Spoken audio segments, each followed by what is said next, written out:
ഇന്നൊരു ഐസ്ക്രീം ബേസാണ് ഉണ്ടാക്കാൻ പോകുന്നത്. അതായത് ഈ ഒരു ബേസ് കൊണ്ട് നമുക്ക് ഇഷ്ടമുള്ള ഏത് ഫ്ലേവറിലെ ഐസ്ക്രീം വേണമെങ്കിലും ഉണ്ടാക്കാൻ പറ്റും. നമ്മൾ പുറത്തുനിന്ന് മേടിക്കുന്ന അതേ ഐസ്ക്രീമിൻ്റെ അതേ ടെക്സ്ചറും അതേ ടേസ്റ്റിലുമാണ് നമ്മൾ ഈ ഒരു ഐസ്ക്രീം ബേസ് ഉണ്ടാക്കാൻ പോകുന്നത്. അപ്പോൾ വീഡിയോയിലേക്ക് പോകുന്നതിന് മുമ്പായിട്ട് ചാനൽ ആദ്യമായിട്ടാണ് കാണുന്നതെങ്കിൽ സബ്സ്ക്രൈബ് ചെയ്യാൻ മറക്കരുത്.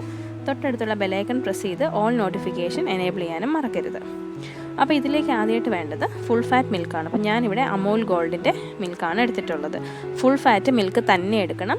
ടോൺഡ് മിൽക്കോ സ്കിംഡ് മിൽക്കോ ഒന്നും എടുക്കരുത്. അപ്പോൾ അതെന്ന് പറയുമ്പോൾ അതിൻ്റെ ഫാറ്റ് മാറ്റിയിട്ടുള്ളതാണ്.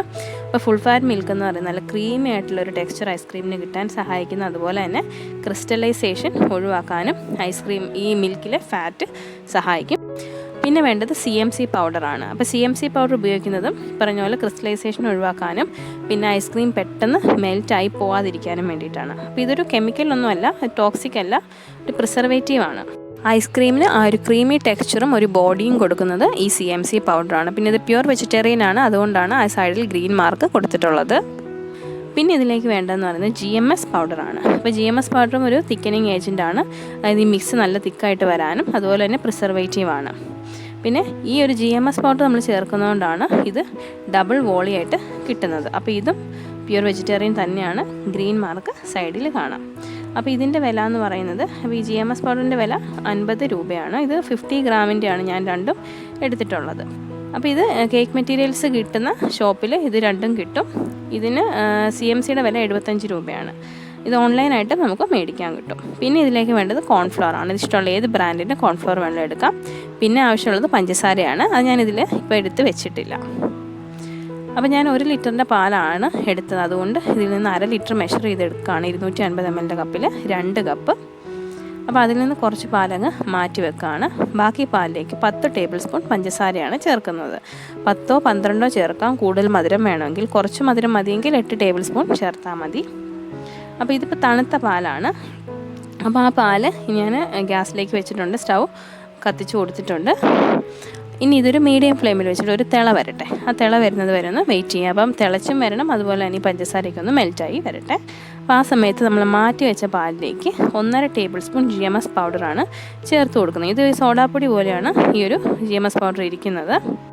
നല്ലൊരു ക്രീമി ടെക്സ്ചർ ഈ ഐസ്ക്രീമിന് കൊടുക്കും GMS പൗഡർ. പിന്നെ ചേർക്കുന്നത് 1.5 ടേബിൾ സ്പൂൺ കോൺഫ്ലോർ ആണ്. ഇനി ഇതിലേക്ക് 1/4 ടീസ്പൂൺ CMC പൗഡറാണ് ചേർക്കുന്നത്. അത് 1/4 ടീസ്പൂണിൽ കൂടുതൽ ചേർക്കരുത്. ഇനി ഇത് നന്നായിട്ടൊന്ന് കട്ടയില്ലാതെ മിക്സ് ആക്കി എടുക്കാം. അപ്പോൾ ഇത് തണുത്ത പാലാണ്. തണുത്ത പാലിലെ കോൺഫ്ലോർ മിക്സ് ആകത്തുള്ളൂ. ചൂട് പാലൊന്നും എടുക്കരുത്, മിക്സ് ആവില്ല. അപ്പോൾ ഇതിൽ നന്നായിട്ട് മിക്സ് ആക്കിയിട്ടുണ്ട്. അപ്പോൾ ഇത് പാലും ഇവിടെ തിളച്ച് വന്നിട്ടുണ്ട്, കണ്ടല്ലോ, തിളച്ച് വരുന്നുണ്ട്. തിളച്ച് വരുമ്പോൾ ഫ്ലെയിം അങ്ങ് ഓഫാക്കാം. ഫ്ലെയിം ഓഫാക്കിയതിന് ശേഷം വേണം നമ്മൾ ഈ റെഡിയാക്കി വെച്ചിട്ടുള്ള മിക്സ്ചർ ഇതിലേക്ക് ഒഴിച്ചു കൊടുക്കാൻ. അല്ലെങ്കിൽ കോൺഫ്ലോർ ചേർത്തിട്ടുള്ളത് കൊണ്ട് ആ ചൂട് കൊണ്ട് അടിയിൽ പോയിട്ട് അത് കട്ട പിടിച്ചിരിക്കും. അപ്പോൾ ഇത് ഒഴിച്ചു കൊടുത്ത് ഒന്ന് മിക്സ് ആക്കി കൊടുത്തതിന് ശേഷം ഫ്ലെയിം ഓണാക്കി കൊടുത്താൽ മതി. ലോ ഫ്ലെയിമിൽ വേണം വെക്കാനായിട്ട്. അപ്പോൾ ഈ മിക്സ്ചർ ഒഴിച്ചു കഴിഞ്ഞാൽ പിന്നെ കൈ എടുക്കാതെ ഇങ്ങനെ ഇളക്കിക്കൊണ്ടിരിക്കണം. ഒരു 10 മിനിറ്റിനുള്ളിൽ തന്നെ ഇതൊന്ന് തിക്കായി വരാൻ തുടങ്ങും. കോൺഫ്ലോർ ഉള്ളതുകൊണ്ട് തന്നെ പെട്ടെന്ന് തിക്കായി വരും. ഇപ്പോൾ കണ്ടോ, ഒരു 10 മിനിറ്റ് ആയിട്ടില്ല, അതിന് മുമ്പ് തന്നെ ഇത് തിക്കായി വരാൻ തുടങ്ങിയിട്ടുണ്ട്. കോൺഫ്ലോർ ഉള്ളതുകൊണ്ട് തന്നെ വേഗം തിക്കായി കിട്ടും. ഇത് കാണുമ്പം തന്നെ അറിയാൻ പറ്റുമല്ലോ, ഒന്ന് കുറുകി തുടങ്ങിയിട്ടുണ്ട്, ഒരുപാടങ്ങ് കട്ടിയായി വന്നിട്ടില്ല. അപ്പോൾ ഇത്രയും ആകുമ്പോഴേ അങ്ങ് ഫ്ലെയിം ഓഫ് ആക്കിയേക്കാം. കാരണം തണുത്ത് കഴിയുമ്പോൾ ഇതൊന്നുകൂടെ നന്നായിട്ട് തിക്കായി വരും. ഇതിപ്പോൾ ഞാൻ കൗണ്ടറിലേക്ക് എടുത്ത് വെച്ചിട്ടുണ്ട്. അപ്പോൾ ഇത് ഈ റൂം ടെമ്പറേച്ചറിൽ ഇരുന്ന് തന്നെ ഇത് ചൂടാറി തണുത്ത് വന്നാൽ മതി. ഇപ്പോൾ ഫ്രിഡ്ജിലേക്ക് ഒന്നും വെക്കേണ്ട കാര്യമില്ല. അപ്പോൾ ഇതങ്ങ് മൂടി വെച്ചേക്കാം. ചൂടൊക്കെ ആറി ഒന്ന് തണുത്ത് വരട്ടെ, അതുവരെ ഒന്ന് വെയിറ്റ് ചെയ്യാം. ഇപ്പോൾ ഒരു 2 മണിക്കൂർ കഴിഞ്ഞിട്ടുണ്ട്. അപ്പോൾ 2 മണിക്കൂർ കഴിഞ്ഞപ്പോൾ നന്നായിട്ട് ചൂടൊക്കെ ആറി തണുത്ത് വന്നിട്ടുണ്ട്. ഇത് കണ്ടു, ഇപ്പോൾ ഒന്നുകൂടെ തിക്കായി വന്നു. അതുകൊണ്ടാണ് പറഞ്ഞത് ആദ്യം ഒരുപാട് അങ്ങ് തിക്കാക്കി എടുക്കണ്ട. അപ്പോൾ ഇനി ഇത് ചെയ്യേണ്ടതെന്ന് പറഞ്ഞാൽ നമ്മളിത് ഫ്രീസറിലേക്ക് വെക്കുകയാണ്. അപ്പോൾ ഒന്നിലെ ഒരു കണ്ടെയ്നറിലാക്കി വെക്കാം, അല്ലെങ്കിൽ ഈ ഒരു പാത്രത്തോടു കൂടി തന്നെ വെക്കാം. അപ്പോൾ ഞാനിപ്പോൾ കണ്ടെയ്നറിലാക്കുന്നില്ല, ഞാൻ ഇങ്ങനെ തന്നെ ഫ്രീസറിലേക്ക് വെക്കുകയാണ്. എന്തായാലും അടുത്ത ദിവസം ഇത് നമുക്കിത് ഇളക്കിയെടുത്ത് ബീറ്റ് ചെയ്യാനുള്ളതാണ്. അപ്പോൾ എന്തായാലും ഒരു അലൂമിനിയം ഫോയിൽ കൊണ്ട് ഒരു ക്ലിംഗ് റാപ്പ് കൊണ്ടുവന്ന് കവർ ചെയ്തിട്ട് വേണം വെക്കാനായിട്ട്. അപ്പോൾ ഇത് 8 മണിക്കൂർ വെക്കാം, അല്ലെങ്കിൽ ഓവർനൈറ്റ് വെക്കാം. ഞാനിപ്പോൾ ഓവർനൈറ്റാണ് ഫ്രീസ് ചെയ്യുന്നത്. ഇപ്പോൾ ഇത് അടുത്ത ദിവസം ആയിട്ടുണ്ട്. അപ്പോൾ നല്ല തണുത്തിരിക്കുകയാണ്, കണ്ടോ, നന്നായിട്ട് സെറ്റായി വന്നിട്ടുണ്ട്. അപ്പോൾ ഇനി ചെയ്യേണ്ടത് ഇതൊരു നൈഫ് കൊണ്ടോ അല്ലെങ്കിൽ ഇങ്ങനെ ഒരു ചട്ടുകം കൊണ്ടോ ഒന്ന് ഇളക്കിയെടുക്കുക. കണ്ടോ, ഇങ്ങനെ ഒന്ന് കുത്തി ഇളക്കിയെടുത്താൽ മതി. അപ്പോൾ ഇതൊരിക്കലും റൂം ടെമ്പറേച്ചറിലായതിന് ശേഷം ബീറ്റ് ചെയ്യാം എന്ന് വിചാരിക്കരുത്. അങ്ങനെ ചെയ്ത് കഴിഞ്ഞാൽ ഇത് ഡബിൾ വോളിയം നമുക്ക് കിട്ടില്ല.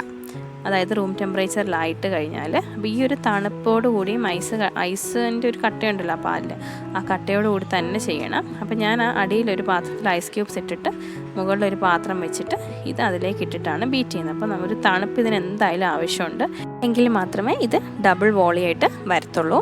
അപ്പോൾ ആദ്യം ലോ സ്പീഡിൽ വേണം ഇത് ബീറ്റ് ചെയ്ത് തുടങ്ങാനായിട്ട്. അതിന് ശേഷം സ്പീഡ് കൂട്ടിക്കൊടുത്താൽ മതി. അപ്പോൾ ആദ്യം ഇത് ഈ ബീറ്ററിൻ്റെ ബ്ലേഡിൽ ഇങ്ങനെ കൂടി നിൽക്കും. അത് ആ ബീറ്റർ ഓഫ് ആക്കിയിട്ട് അങ്ങ് തട്ടിക്കുടഞ്ഞിട്ടിട്ട് വീണ്ടും ബീറ്റ് ചെയ്താൽ മതി. അപ്പോൾ ഇടയ്ക്കിടയ്ക്ക് അങ്ങനെ ചെയ്താൽ മതി. നന്നായിട്ട് ഇത് ബീറ്റായി കുറേ ആകുമ്പോഴത്തേക്കും അതങ്ങ് ശരിയായിക്കോളും.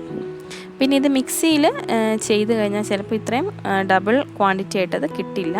അതല്ല, മിക്സി പെട്ടെന്ന് ചൂടാകും. അതുകൊണ്ട് ചിലപ്പോൾ ഈ ഒരു ടെക്സ്ചറും ഒന്നും കിട്ടിയെന്ന് വരത്തില്ല. അപ്പോൾ ബീറ്റർ കൊണ്ട് തന്നെ ചെയ്യുന്നതായിരിക്കും നല്ലത്.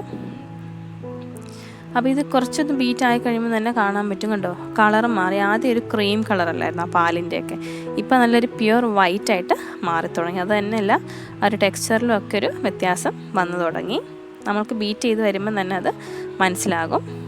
നല്ലൊരു ക്രീമി ടെക്സ്ചറിലേക്ക് വരും. ഒരു 10-15 മിനിറ്റോളം ഇതൊന്ന് ബീറ്റ് ചെയ്ത് എടുക്കണം. പിന്നെ നമ്മളുടെ വെതറിനനുസരിച്ച് ഈ ഒരു ബീറ്റിംഗ് ടൈമിൽ കുറച്ച് വ്യത്യാസം വരും. ചൂടാണെങ്കിൽ കുറച്ചുകൂടി സമയം ചിലപ്പോൾ ബീറ്റ് ചെയ്തെടുക്കേണ്ടി വരും. തണുപ്പൊക്കെ ആണെങ്കിൽ ഒരുപാട് സമയം വേണ്ടി വരത്തില്ല. അപ്പോൾ എന്തായാലും ഐസ് ക്യൂബ്സ് ഒരു പാത്രത്തിൽ താഴെ ഇങ്ങനെ വെച്ചിട്ട് വേണം ഇത് ബീറ്റ് ചെയ്തെടുക്കാനായിട്ട്. അതൊരിക്കലും സ്കിപ്പ് ചെയ്യരുത്. നല്ല തണുപ്പ് ആവശ്യമുണ്ടെങ്കിൽ മാത്രമേ ഇത് നന്നായിട്ട് പായി കിട്ടത്തുള്ളൂ. അപ്പോൾ നന്നായിട്ട് ബീറ്റ് ചെയ്തെടുക്കും. ഒരു 10-15 മിനിറ്റോളം തന്നെ ഇത് ബീറ്റ് ചെയ്യേണ്ടി വരുമെങ്കിൽ ഇത് ഡബിൾ സൈസിൽ കിട്ടത്തുള്ളൂ. അപ്പോൾ 1/2 ലിറ്റർ ഫുൾ ഫാറ്റ് മിൽക്ക് ഉണ്ടെങ്കിൽ നമുക്ക് ഈസി ആയിട്ട് 1.5-1.5 ലിറ്ററിനടുത്ത് ഐസ്ക്രീം ബേസ് ഉണ്ടാക്കിയെടുക്കാൻ പറ്റും.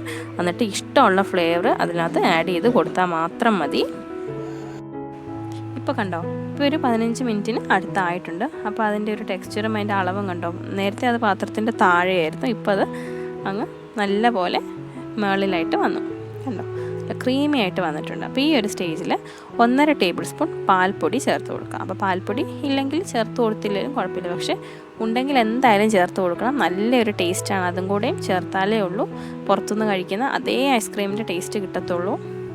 ഈ ഒരു ഐസ്ക്രീം എന്തായാലും ഒന്ന് എല്ലാവരും ട്രൈ ചെയ്ത് നോക്കണം. പുറത്തത്തെ ഐസ്ക്രീമിൻ്റെ അതേ ടേസ്റ്റും ടെക്സ്ചറും തന്നെയാണ്. ഒരു തവണ ഇത് ഉണ്ടാക്കി നോക്കിയാൽ തന്നെ മനസ്സിലാകും എത്ര ടേസ്റ്റിയാണെന്നുള്ളത്. അപ്പോൾ എന്തായാലും ഈ ഒരു ഐസ്ക്രീം എല്ലാവർക്കും ഇഷ്ടമാണെന്ന് ട്രൈ ചെയ്ത് നോക്കണം. ഇപ്പോൾ കണ്ടോ, നല്ല ക്രീമി ആയിട്ടുള്ള ഐസ്ക്രീം ഇവിടെ കിട്ടിയിട്ടുണ്ട്. കണ്ടോ, ഐസ്ക്രീം അല്ല ഐസ്ക്രീം ബേസാണ്. അപ്പോൾ നമ്മൾ ഐസ്ക്രീം ബേസ് ഇവിടെ റെഡി ആയിട്ടുണ്ട്. അപ്പോൾ ഞാൻ ഇതിലേക്ക് ഇപ്പോൾ ഫ്ലേവറിങ്സ് ഒന്നും ചേർത്തിട്ടില്ല. അപ്പോൾ ഇഷ്ടമുള്ള എന്ത് ഫ്ലേവറിങ്സ് വേണമെങ്കിലും ഈ സമയത്ത് വേണമെങ്കിൽ ചേർത്ത് കൊടുക്കാം. അപ്പോൾ ഞാനിതുകൊണ്ട് ഒരു 3 ഫ്ലേവറിൽ ഐസ്ക്രീം ഉണ്ടാക്കാമെന്നാണ് വിചാരിക്കുന്നത്. അതുകൊണ്ട് ഞാനിപ്പോൾ ഇതിലേക്ക് ഒന്നും തന്നെ ചേർക്കുന്നില്ല. അപ്പോൾ അടുത്ത വീഡിയോയിലായിരിക്കും അത് കാണിക്കുന്നത്. അതുകൂടി ഈ ഒരു വീഡിയോയിൽ കാണിച്ചാൽ ഒരുപാടങ്ങ് ലെങ്തി ആയി പോകും വീഡിയോ. അപ്പോൾ ഇന്നത്തെ ഈ ഒരു ഐസ്ക്രീം ബേസിൻ്റെ വീഡിയോ എല്ലാവർക്കും ഇഷ്ടമായെന്ന് കരുതുന്നു. ഇഷ്ടമായാൽ വീഡിയോ ലൈക്ക് ചെയ്യാനും ഷെയർ ചെയ്യാനും ചാനൽ സബ്സ്ക്രൈബ് ചെയ്യാനൊന്നും മറക്കരുത്. അപ്പോൾ അടുത്ത വീഡിയോയിൽ ഉടനെ തന്നെ കാണാം. Thanks for watching.